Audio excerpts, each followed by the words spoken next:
Hello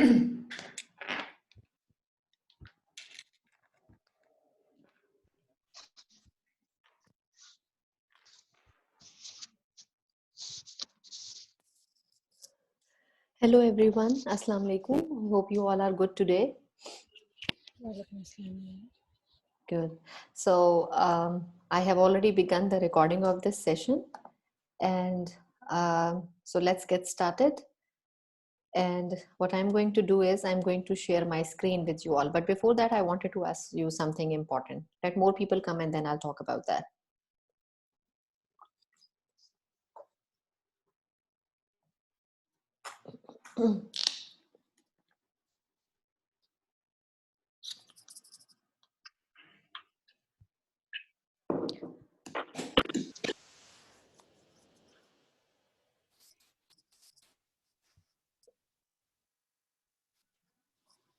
All right, I have Munisa, I have Danial Riaz, then I have Taimur Nasir, and I have Ruhama, Maida, Misha is here, Kamal Zari is here, Rachel, Khadija Zubair,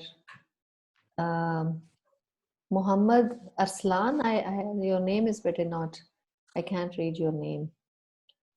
Ahmad Altaf is here, Ammar bin Riaz, Ammar Wakar. Ammar Wakar, Ahmad Altaf, Maliha, bete, can you please turn on your cameras? All right. I wanted to talk to you about a WhatsApp group. I have forgotten the name. Somebody in your class wrote me an email and he was suggesting that I should create a WhatsApp group because that way it would be easier for you to receive messages and to communicate. Is that student here who wrote me the email? I have forgotten his name. I think his name was Jafar something, but I will need to, I have forgotten his name. One of you wrote me an email and suggested me to have a WhatsApp group. I wanted to ask, what do you all say about that? Do you want a WhatsApp group? Yes, ma'am, it will be Yes, ma'am, it would be very easy. Okay, great. Now I would like one of you to take a lead on it, and especially a student who has always been regular. And well, Maida has always been a regular student. Maida, do you mind taking a lead on that? Yes, ma'am, I'll do it. Great. So what I request you to do is create a link for the WhatsApp group and share it with me via email, and I will send it to everyone, and that is how you can add people. Okay? Sure, ma'am. Okay. And Maida, let me do this. Wait a minute. Maida, here is my number.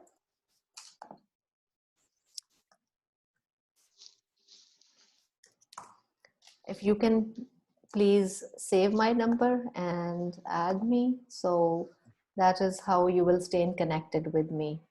Okay? And I request you to work as an intermediary between me and your class fellows. Thank you for your help, Maida. Thank you so much. Okay, ma'am, sure.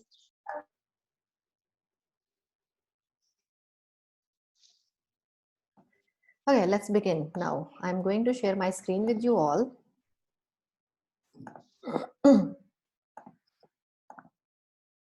Can you all see my screen? Yes, ma'am. Okay, great. I don't know why it happens. Whenever I start sharing my screen, I can't read your names. I like earlier your names were appearing at the bottom, and now they have disappeared. I don't know. It's weird.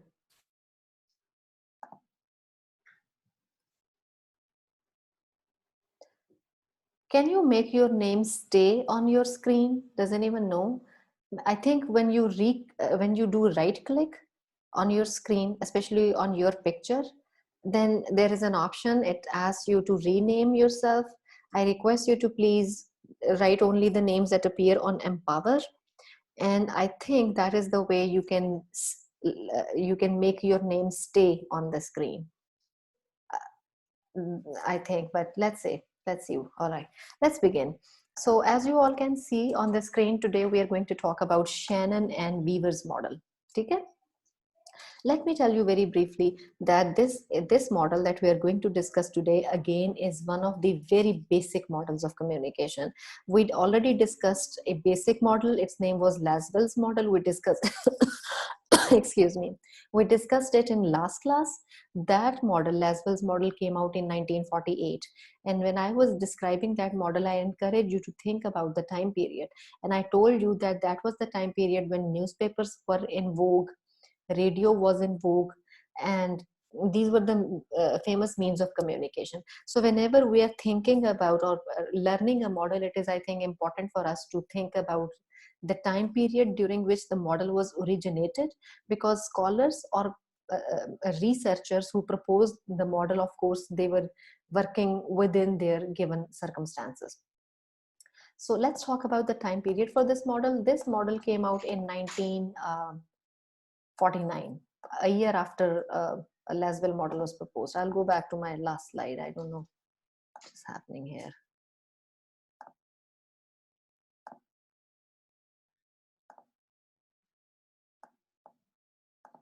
Okay. All right. Just like Lasswell model, the person who proposed Lasswell's model, the model was named after him. The person who proposed Lasswell model, his name was Harold D. Lasswell, and that is why the model was known as Lasswell's model. Similarly, this model too was proposed by the persons Shannon, like their last names were Shannon and Weaver. For this reason, this model is known as Shannon and Weaver's model. Let's talk about these persons very briefly. Claude Shannon was a mathematician. He had disciplinary training in the field of mathematics. He was not a communication scholar. He was a mathematician who was working for Bell Telephone Laboratory in 1949. You know, that was the time period. Now, I would like to ask you a question, and anyone can answer. So my question is that in 1949, what were popular means of electronic communication? During 1949, what were the, go ahead please. Radio. Yes, who was speaking? Amreen? Misha. Misha. Misha. What else Peter? Telephone was another famous mean of communication. Although that was not a mean of mass communication, still it was a mean of communication that was popular at that time. So see, these two persons, out of which Claude Shannon, who was a mathematician, he was working with Bell Telephone Laboratory in 1949. Similarly, Warren Weaver, he was working in the same company. So basically, Shannon and Weaver, they were colleagues. And he was an engineer and a scientist as well. So neither of them had disciplinary training in communication. So see, in the beginning, communication models were proposed by people who were outside the field of communication. He was a mathematician, Claude Shannon, and for that reason he was thinking, his brain was working in terms of communication mathematically, and for this reason I think he came up with a model to make the process understandable for us. All right, this was a basic, very brief background. This was a basic, a very brief introduction of the people who proposed the model. All right, this is the model. This is the model, and I apologize for a poor image. Actually, I took this image, I took this picture from a book that I used to prepare my lecture. And here at the top, you can see I have given the source of the image, John Fisk's book. Students, I would like to repeat this information that you need not to worry about the availability of material. The PDF notes, book chapters and everything will keep coming on Moodle. I said this in the beginning of the semester and I thought it is important to repeat this information. Do not worry about the availability of information, because being your instructor, it is my job to give you, to provide you the material. All right. So now let's discuss the model. You see these components here. And can you also see my cursor moving on the screen? Can you see that? Okay. Yes, ma'am. Now, imagine this happening in the context of a telephonic conversation, or imagine this process of communication happening in the context of a radio set. Like I said, during that time, radio and telephones were the important, or yeah, they were the widely used means of communication. So they said that in order for a communication process to happen, there has to be a source, which means communicator or caller in the form of communication using using telephone, or a radio presenter if the communication is happening on radio. So there has to be a source who sends information via transmitter. So if I am a radio presenter and I'm sending my information, there has to be a transmitter, a device. Wait a minute, please. Give me a minute.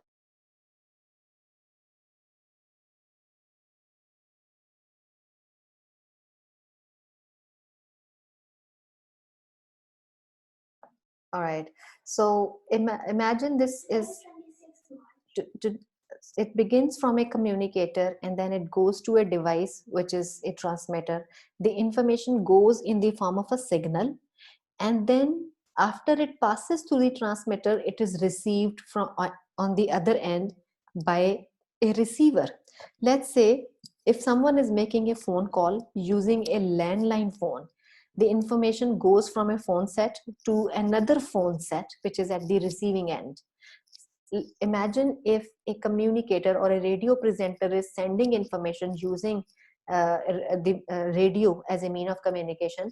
He needs a transmitter that takes his voice signals to a radio set, and then a radio set here has antennas that can receive signals, and that is how information reaches to destination. So this was a simple process which was described by Shannon and Weaver in the form of this model. Again, in order to comprehend this model, in order to understand this model, it is important to think about that context, to think about the devices that were frequently used in the time period when the model came.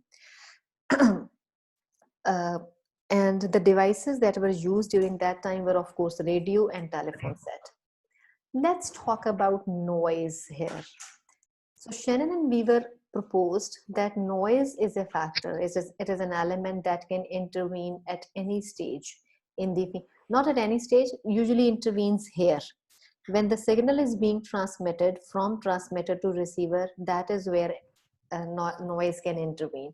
Let me tell you very briefly what were Shannon and Weaver investigating. They were essentially investigating that how communication can be effective on a telephone set, and what medium, what channel they can use to send maximum signals. This is what they were investigating. Now, see, what is noise? Let's talk about noise only. And you need to pay attention here, because I'll ask you to give me examples related to what I'm just going to explain. What is noise? Let's talk about this idea first, and then we'll talk about some more things. Okay, noise is something that interrupts with the flow of message in a process of communication. That is noise. I'll repeat what I have just said. Noise is an interruption in the flow of message in the process of communication. So let's say any interruption. Let me give you an example. I'll go back to this slide. Okay, let me give you an example. So, okay. Let's say right now I have almost 25 participants in this class, 25 students, and all of you are listening to me. However, it may happen that anyone is not, apparently you are here, apparently you are listening to me, you are paying attention to what I'm saying, but you are having your internal thoughts in your mind. Or maybe you are thinking that well, this is too early for me to take this class and I haven't still eaten my breakfast. Now, you see, this thought that you are having in your mind right now is interrupting with the flow of my message in this process of communication that I am doing right now. It is interrupting because it is not letting you concentrate, or it is not letting you understand what I'm saying. So this thought is also a noise. Like I said, a noise is anything that interrupts with the flow of message in the process of communication. That is taken as noise. Now, are we all on the same page in the understanding of this factor of noise? Are we all on the same page? Any question thus far? Yes, ma'am. Yes, Yes, ma'am. ma'am. So noise can come in any form. Okay? Let me talk about another example. So let's say that you are sitting in a classroom and you are listening to your teacher. Now this example comes from a classroom setting. You are sitting in your class, you are listening to your teacher, and what happens is that another person enters the class and he grabs a chair and he drags the chair really, really hard. Now, when he drags the chair, it creates a loud noise. And for that reason, you cannot listen to what teacher was saying. See, now here again, the dragging of chair has interrupted with the flow of message in the process of communication that was happening in the class. So that is noise. Does that make sense? Yes, ma'am. Okay, let me ask you a question now. Okay, and anyone can answer. Rohama can answer, Munisa can answer, Misha can answer, or Kamal Zari can answer, or anyone in this class. Now, my question is that let's say you are driving in the city and you pass by a billboard. You drive by a billboard and that billboard gives you a message related to an advertisement. But you know, they put flexes. Flex is a kind of fabric on which they write message or paint message. So they put flexes on billboard. Let's say that flex is ripped apart, and because of that you cannot read the message. So is that also noise? If so, Yes, Ma'am. okay, who answered? ma'am. Who just Yes, answered? ma'am. Can you tell me your Ma'am, names? Amreen. Ambreen. Misha. Okay, whenever you want to say something, I prefer if you raise your hands because that's easier for me to see on the screen. Okay? Okay. Now, who would like to explain this? Who would like to explain? Ma'am, can I? Yeah, go ahead. May I know your name? Is that Misha. Misha? Go ahead, Misha. How is that a noise? According to the definition of noise in the communication process, we came to know that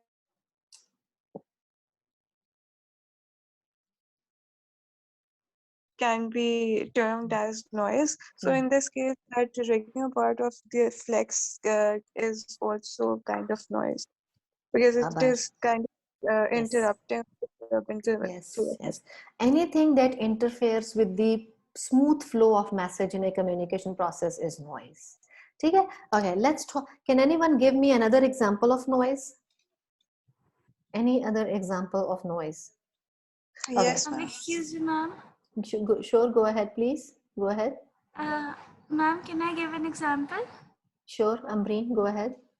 Ma'am, if an assistant is making call to the owner of the company or anything, so the sender would be the assistant, Yeah. the encode, the telephone, the channel would be people, and Yes. the noise would be distraction and voice. Yes, very good. Okay, now see, right now we are doing this communication. And let's say Misha was trying to explain me the example of the flex on billboard.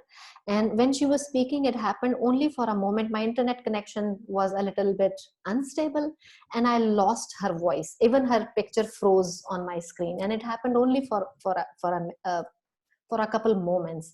But what happened is I lost that part of her sentence that she was saying. And then when she started speaking again, like when I started listening to her again, when my internet became stable again, then I only got to listen to the second part of her sentence, but I completely lost the first part of her sentence. That is noise. So I somehow made sense of what she was saying, but noise, I mean, even if you are having poor connectivity or poor internet signals, because of which you are losing a speaker's voice, or you are losing image appearing on your screen, that is also noise. Just like Misha, I think Misha explained it in a very good way when she said that anything that interferes with the flow of information in a communication is noise. So let's say that your internet is bad and you are listening to me right now and my image freezes on your screen and you have trouble listening to me, that is also noise. Apparently it is something related to connectivity, it is something related to poor internet signals, but that is noise. Anything that interferes with the message. Okay, any question, or can I proceed? All right, I assume no questions. Let's proceed now. I'll go to my next slide. Now this is a better picture, a better view of the same thing, same model that I just explained. And I would like one of you to explain it to me. Beta, can you tell me your name, the person who is apparently wearing a white white shirt, but you have these images, paintings in the background. May I know your name, Beta? Better unmute your mic. Sorry? Maham Shamaz. No, there is this person, a boy who is sitting and he has these, yes, in white t-shirt. Yes. May I know your name? I can't hear you. Ma'am, he has just texted in the chat box that his microphone isn't working. Oh, his microphone isn't working. Taimur Nasir, is your name Taimur Nasir? Okay, I'm sorry to hear that. I hope you figure out problem with your mic for the next class. Okay, let's ask then someone else. Let's ask someone else. Who can I ask? This time, Maruf, are you here? Can you hear me? Can I ask you to turn on your camera? Maruf Suhail? Maruf, are you here? Bete Maruf. Is he here? Yes, ma'am. All right, Maruf. Okay. Yes, ma'am, I'm here. This is the same model that I have been explaining. Yes, ma'am. Good. This is Yes, the same model that I have been explaining. Now I would like you to explain the model to me in the context of a cell phone conversation. Let's say you have a cell phone, right? Yes. And Yes, ma'am. when you communicate with a friend, how can you translate the model that we have just discussed with the cell phone communication with your friend? And like, I'm asking you to translate the model that we have just discussed with the cell phone conversation with your friend. Go ahead, please.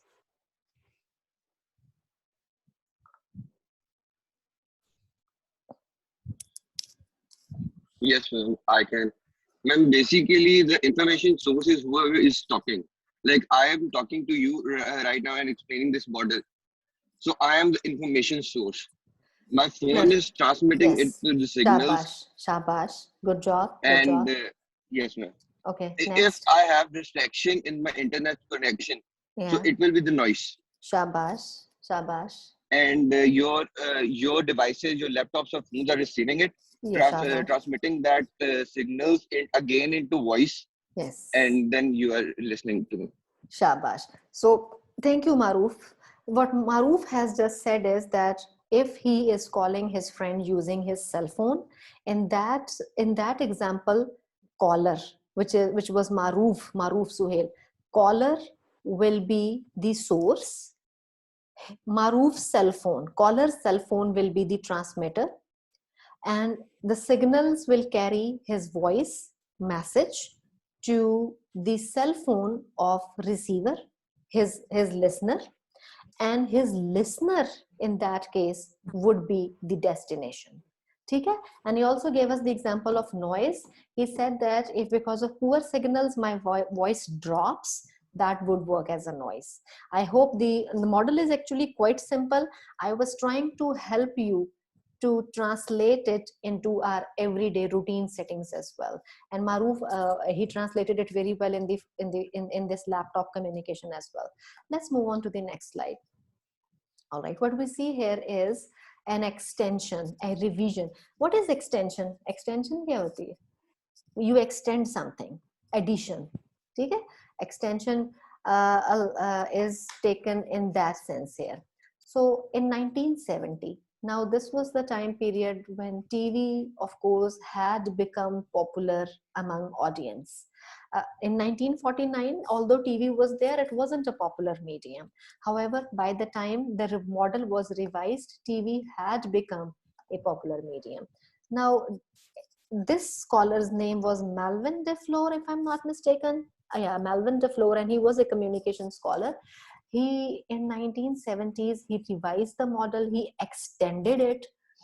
He extended Shannon and Weaver's model. And you see in this picture, again, I took this image from the book that I used for preparing this lecture.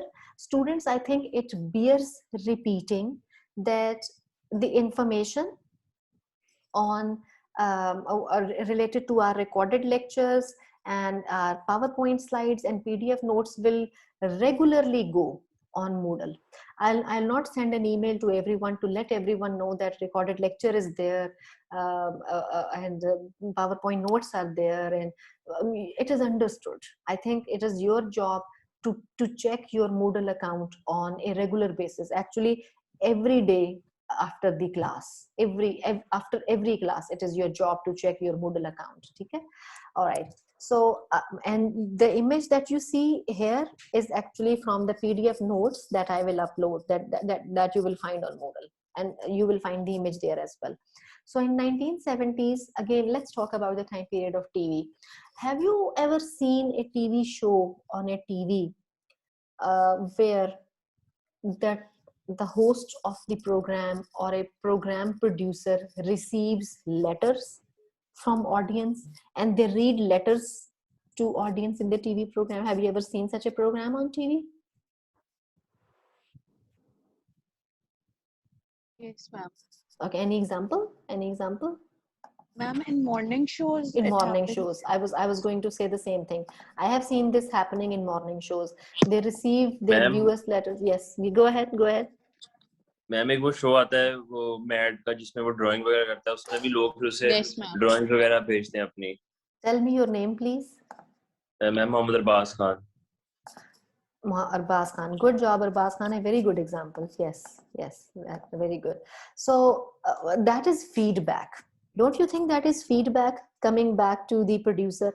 So in 1970s, TV had become a popular medium and feedback became quite possible.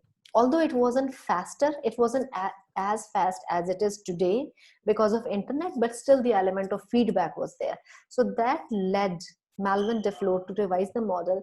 He said that the message, in case of radio, TV, and then phone, message begins from a source, goes to transmitter, passes through a channel, goes to the receiver set, and then finally to destination. He said, same way, a audience can also produce feedback. In feedback, the destination itself will become source. So if I am writing a letter to the editor of my newspaper or to the program producer, I will become a source because I'm giving him my feedback, and then the same process will be repeated. So, and then he said that noise is something that can interfere anywhere in this process. This was a minor addition or extension that Melvin DeFleur did to Shannon and Weaver's model. I'm running out of time. I have only 9.5 minutes left. Let me finish this lecture and then I'll take your questions. So Shannon and Weaver also identified three levels of problems that may happen in the flow of communication. Remember, we were talking about the idea of noise. So he said that there can be three different levels of noise, three different levels of problems. There can be technical level, there can be semantic level, and then there can be effective level. Let me explain them to you very briefly, and then I'll ask you randomly to give me examples. Okay, what can be a technical level problem? A technical level problem is something that can happen because of a technical issue. Example, let me give you example. Let's say your friend writes you a message on WhatsApp that let's eat lunch at a Chinese restaurant today at 1 p.m. This is the message that your friend writes you. Let's eat lunch at a Chinese restaurant today at 1 p.m. Let's say when you received the message, you were away from home and you did not have internet on your cell phone. For that reason, you did not receive the message. However, you come back home in the evening, let's say at 5 in the evening or 6 in the evening, and that is when your phone gets connected to internet, and that is when you receive the message. In that situation, you see, you could not receive the message. There was a problem in the communication process, and that problem was of technical level. Now, does that make sense? Does Yes, that make ma'am. sense? Okay. Yes, ma'am. Let's move on to semantic level problem now. A semantic level problem is a problem that happens in communication because of language. A semantic level problem is a problem that is related to language or logic. Let me give you an example, and you need to listen to this very carefully, because semantic level problem is a little bit technical to understand. It is also a little bit tricky. Now, what is semantic? Like I said, it is a kind of problem that happens in the process of communication because of a language. Now, you all work on Microsoft Word file, right? To prepare your assignments or something, or for educational purposes. You know that Microsoft Word underlines your spelling or grammar mistakes. You know that, right? In Microsoft Word, it underlines your spelling or your grammar mistakes. Let's say you were writing a sentence in your assignment and you wanted to write the word from. I'll write it in the chat box. You wanted to write the word from, but mistakenly you wrote the word form. Now, both are correct according to language, and that is why Microsoft Word wouldn't give you, wouldn't underline it. It wouldn't indicate that you have written actually a wrong word here. But what happens is that this mistake, which is related to language, changes or may change the meaning of your sentence. Okay? Does it make sense? So that is how what you wanted to say in your assignment, you say something else. Your meaning is entirely changed. This is called a semantic level problem, which is related to a problem in language or a problem in logic. Maybe you were saying a totally different thing from what your message has become now. Okay, any questions so far? G, any question? Okay, now third and last is effective level problem. An effective communication, let's understand first what is an effective communication. An effective communication is a communication process where there is 100% understanding. Okay, and that is called effective communication. It may happen right now, I have 25 students in my class. It may happen that some of you are, although apparently listening to me, but you are not paying attention to what I'm saying. You're not, or let's say you listen to me attentively for 25 minutes, but you were distracted for 5 minutes, which means you haven't understood my message 100%. And that is a problem with effective communication. And effective communication is where there is 100% understanding on the receiver's part. Okay? So let's say if you were thinking about something while I was giving my lecture and you got distracted and you didn't pay attention, it means that was a problem of effective level. Okay? With this, I have ended my lecture. If you have any question, I'm going to stop the screen sharing as well. If you have any question, you can ask me now. Any question? Arbaz, bete, any question? Is semantic level problem clear to you, Muhammad Arbaz? Yes, ma'am. Good. It's clear. Rachel, Maruf, Yes, ma'am. Haram. Yes, ma'am. Haram, how are your eyes Excuse me, now? ma'am. Yes, Uh, ma'am. Haram, how are your eyes? I remember you said that you had trouble with your eyes and Yes, forgetting ma'am. things. They're better now. The swelling is a little better now. Good, good. Yes, Amreen, it's okay. All right. Any other question? Ma'am, Yes. Yes. ma'am, we are talking about the communication between a particular sender and a receiver, right? So how is it going to Wait a work? minute.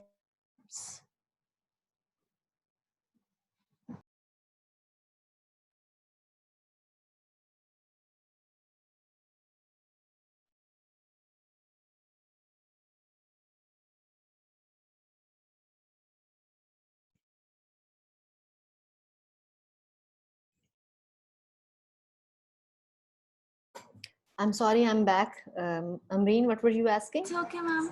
Ma'am, how can we apply this model to communication between a mass audience or a group of people talking? Okay, so first of all, this is a model that was originally proposed for telephonic conversation. So I would say Shannon and Weaver's model is a best example of human communication using technology.